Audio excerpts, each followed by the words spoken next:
Hi, hello everyone. Welcome back to my channel Anusha Rahul. Today's video is about సమ్మర్లో చల్లచల్లగా కూల్గా సగ్గుబియ్యం పాయసం నా స్టైల్లో ఎలా చేద్దామో ఈ వీడియోలో చూద్దాము. ముందుగా మనకి ఎండలు బాగా ఉంటున్నాయి కదా, సో వేడి చేయకుండా ఓవర్ హీట్ చేయకుండా మన బాడీని చల్లగా ఉంచుకోవాలి అంటే ఇట్లాంటి డ్రింక్స్ తాగితే ఆరోగ్యానికి ఆరోగ్యము, చలవకి చలవ చేస్తుంది. సో మన హ్యాపీగా కూడా తాగొచ్చు. ఇది టేస్టీగా డెలీషియస్గా. సో ఎండల్లో వెళ్తున్నారు, బయటికి వెళ్తున్నారంటే గొడుగు తీసుకొని వెళ్ళండి, వాటర్ ఎక్కువ తాగండి, కోకోనట్ వాటర్ తీసుకోండి, లెమన్ జ్యూస్ తీసుకోండి, ఫ్రూట్స్ తినండి, మజ్జిగ తాగండి, లస్సీ తాగే వాళ్ళు ఉంటే లస్సీ తాగండి. సో ఎండల్లో బాగా మంచిగా సేవ్ అవ్వాలంటే ఈ డ్రింక్స్ అన్నీ మనం తీసుకుంటే ఎండ దెబ్బ తగలకుండా, ఎండకి మనం ఇబ్బంది పడకుండా ఉంటాము. మిమ్మల్ని మీరు సేవ్ చేసుకోండి, పిల్లల్ని పెద్దల్ని హ్యాపీగా చూసుకోండి. పిల్లలు మనకేం చెప్పలేరు కాబట్టి వాళ్ళని కూడా సేఫ్గా ఉంచుకోండి ఎండల్లో. సో ఈ ప్రాసెస్ మొత్తం ఎట్లా చేసుకోవాలి, దీనికి కావాల్సిన పదార్థాలు అవన్నీ చూద్దాము. ముందుగా ఒక బౌల్ తీసుకొని దానిలో ఒక గిన్నెడు సగ్గుబియ్యం తీసుకోవాలి. సో నేను గిన్నె నిండా సగ్గుబియ్యం తీసుకున్నానండి. నేను చేసేది ఒక 4-5 మెంబర్స్ తాగొచ్చు ఇది. సో ముందుగా మనం కడిగి పెట్టుకోవాలి. ఈ కడిగి పెట్టుకున్న తర్వాత అంటే బిఫోర్ నానబెట్టక ముందు ఒకసారి కడుక్కోవాలండి సగ్గుబియ్యాన్ని. చక్కగా గట్టిగా పిసకుండా మంచిగా మెల్లగా చేసుకోవాలండి. గట్టిగా పిసికేస్తే కనుక సగ్గుబియ్యం పిండి అయిపోతాయి. సో జాగ్రత్తగా కలుపుకోండి, జాగ్రత్తగా కడుక్కోండి. సో ఒకవేళ టైం ఉంటే ఇట్లా నానపెట్టుకోండి, లేదు అనుకుంటే వేడి నీళ్ళలో పోసుకొని నానపెట్టుకోండి, వెంటనే ఉడికిపోతాయి. సో మనం ఏదైతే గిన్నెలో వండుతున్నామో ఈ సగ్గుబియ్యమని పాయసాన్ని, సో ఆ గిన్నెలోకి ట్రాన్స్ఫర్ చేసుకోండి నీట్గా కడిగి పెట్టుకున్న సగ్గుబియ్యాన్ని. సో ఏ గిన్నెతో అయితే సగ్గుబియ్యం తీసుకున్నామో అదే గిన్నెతో 2 గిన్నెలు నీళ్లు తీసుకోండి. ఎందుకంటే మళ్ళీ మనం పాలు కూడా యాడ్ చేస్తాం కాబట్టి సరిపోతుంది. మీరు గ్లాస్తో అయితే గ్లాసు, గిన్నెతో అయితే గిన్నె, ఏదైనా కొలత ఒకటి తీసుకున్నప్పుడు 2 1కి 1:2 రేషియో అనమాట. సో ఆ నీళ్ళని మంచిగా స్టవ్ మీద పెట్టుకొని సగ్గుబియ్యం ఒక స్టవ్ మీద అది పెట్టుకోండి, ఇంకో స్టవ్ మీద మనకు కావాల్సినవన్నీ వేయించుకోవడానికి ఇంకో స్టవ్ మీద పెట్టుకోండి. అట్లా 2 స్టవ్స్ మీద పెట్టుకుంటే మనం చేసుకునే రెసిపీ తొందరగా అయిపోతుంది.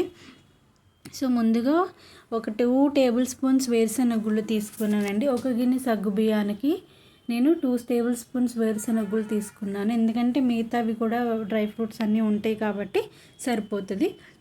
ఇవి చక్కగా డ్రై రోస్ట్ చేసుకోండి. చల్లగా అయిపోయిన తర్వాత దాని పొట్టంతా తీసేయండి, పొట్టు తీసేసి చక్కగా ఉంచుకోండి.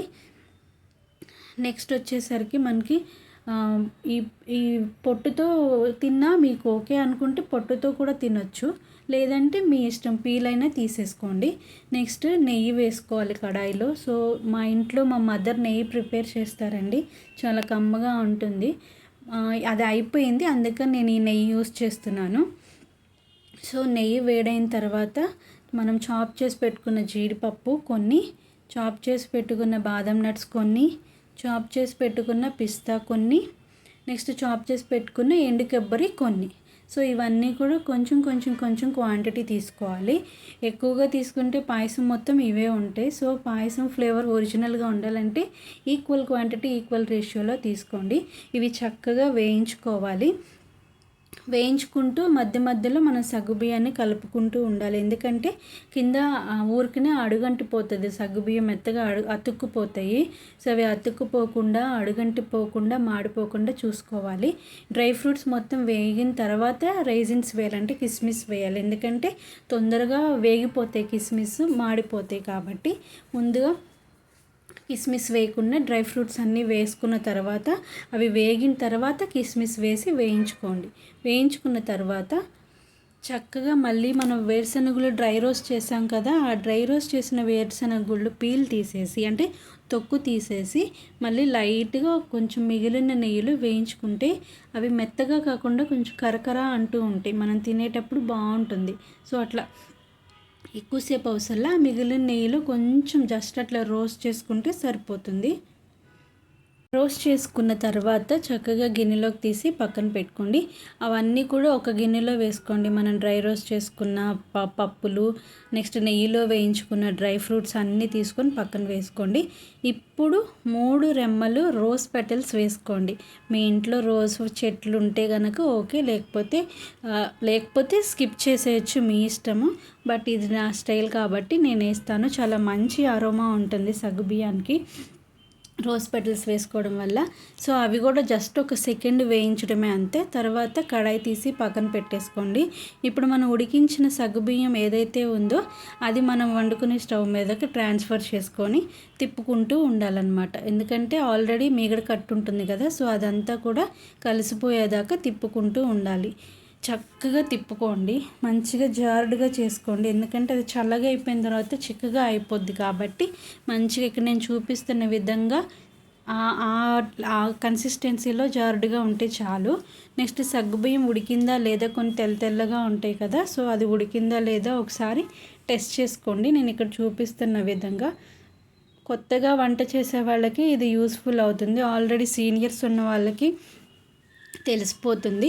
సో సగ్గుబియ్యం మంచిగా ఉడికిపోయిన తర్వాత నేను ఈ ఒక గిన్నె సగ్గుబియ్యానికి వీటన్నిటికీ కలిపి నేను 1/2 లీటర్ తీసుకున్నానండి. పాలు కాచి పక్కన పెట్టుకున్నాను. సో స్ట్రెయిన్ చేసుకొని వేసుకోండి. పాలు స్ట్రెయిన్ ఎందుకు చేశానంటే కొంతమంది మీగడ తినని వాళ్ళు ఉంటారు కాబట్టి, సో స్ట్రెయిన్ చేసేసి పాలని మనం ఏదైతే ఉడికించుకున్నామో ఆ సగ్గుబియ్యంలోకి కలిపేసుకొని తిప్పుకుంటూ ఉండాలి. తిప్పుతూ ఉంటే మీగడ కట్టకుండా ఉంటుంది. సో తిప్పుతూ ఉంటే మీగడ ప్రాబ్లం ఉండదు మనకి. చక్కగా ఈ లెవెల్లో ఈ కన్సిస్టెన్సీలో ఉంటే సరిపోతుంది.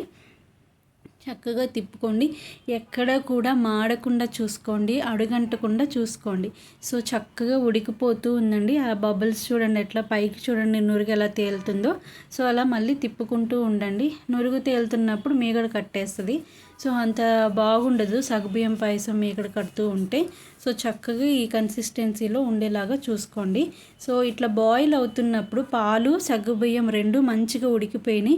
బాయిల్ అవుతున్నప్పుడు మనం ఏదైతే ఫ్రై చేసుకున్నామో ఆ డ్రై ఫ్రూట్స్ అన్నీ, నెక్స్ట్ 8 యాలుక్కాయలు దంచి పొడి చేసుకున్నాను. సో మీ ఇంట్లో పౌడర్ ఉంటే మీరు పౌడర్ వేసుకోవచ్చు, లేదంటే ఇలా దంచుకొని వేసుకోండి. సో డ్రై ఫ్రూట్స్ యాలక్కాయల పొడి వేసిన తర్వాత మంచిగా కలుపుకుంటూ ఉండండి. సో అవి నెయ్యితో ఉన్నాయి కాబట్టి దగ్గరికి అయిపోయే ఛాన్స్ ఉంటుంది. సో మంచిగా కలుపుకుంటూ ఉండలు కట్టకుండా, మాడిపోకుండా, అడుగంటకుండా మంచిగా కలుపుకుంటూ ఉండండి. సో ఇలా చేసుకుంటే మంచిగా మనం 5-6 మంది తాగొచ్చండి దీన్ని. ఎండాకాలంలో వారానికి ఒక్కసారైనా 15 రోజులకు ఒక్కసారైనా చక్కగా చేసుకొని తాగండి. బాడీకి చలవ చేస్తుంది. సో అవన్నీ వేసిన తర్వాత ఈ మోతాదులో బాయిల్ అయితే సరిపోతుందండి. ఇంకెక్కువగా బాయిల్ చేసుకోవాల్సిన అవసరం లేదు. ఇలా అయితే బాయిల్ అయితే సరిపోతుంది. డ్రై ఫ్రూట్స్ కూడా పాలల్లో మంచిగా మిక్స్ అయిపోయి ఆ ఫ్లేవర్స్ అన్నీ కూడా పాలకి సగ్గుబియ్యానికి పట్టుంటాయి. అంతేనండి, చక్కగా దించేసుకొని మనం దించేసుకున్న తర్వాతే మనం ఏదైతే బెల్లము యాడ్ చేస్తామో, సో దించుకున్న తర్వాతే బెల్లం యాడ్ చేసుకోవాలండి. స్టవ్ మీద మంట ఉన్నప్పుడు వేసుకుంటే విరిగిపోతాయి.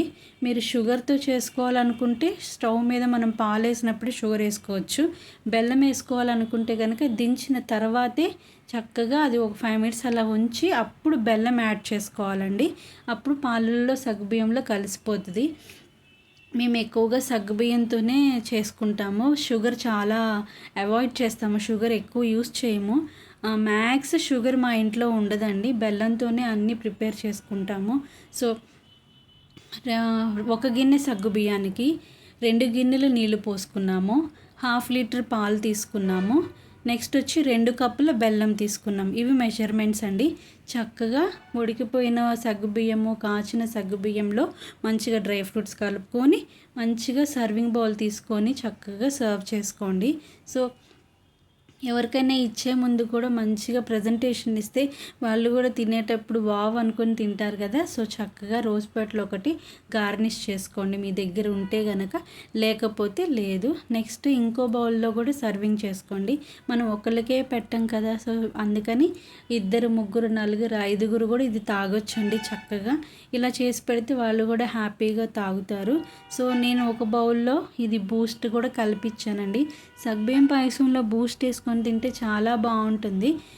మా ఇంట్లో వాళ్ళు తింటారు ఇట్లానే. సో ఒక బౌల్లో ఇట్లా చేసి చూపించాను, ఒక బౌల్లో రోజ్ పెటల్, ఒక బౌల్లో బూస్ట్ వేసి చూపించాను. తర్వాత కొద్దిగా చాప్ చేసి పెట్టుకున్న డ్రై ఫ్రూట్స్ అన్నీ, బాదం, క్యాష్యూస్, పిస్తాస్ ఇవన్నీ కూడా గార్నిష్ చేసి పెట్టుకున్నామండి. సో ఈ పాయసం మీకు నచ్చింది అనుకుంటే కనుక నా ఛానల్ని లైక్ చేయండి, షేర్ చేయండి, కమెంట్ చేయండి, సబ్స్క్రైబ్ చేయండి, బెల్ ఐకాన్ మీద ప్రెస్ చేయండి. నా నోటిఫికేషన్స్ మీ దాకా వస్తాయి. చక్కగా ఫాలో అవ్వండి నా ఛానల్ని.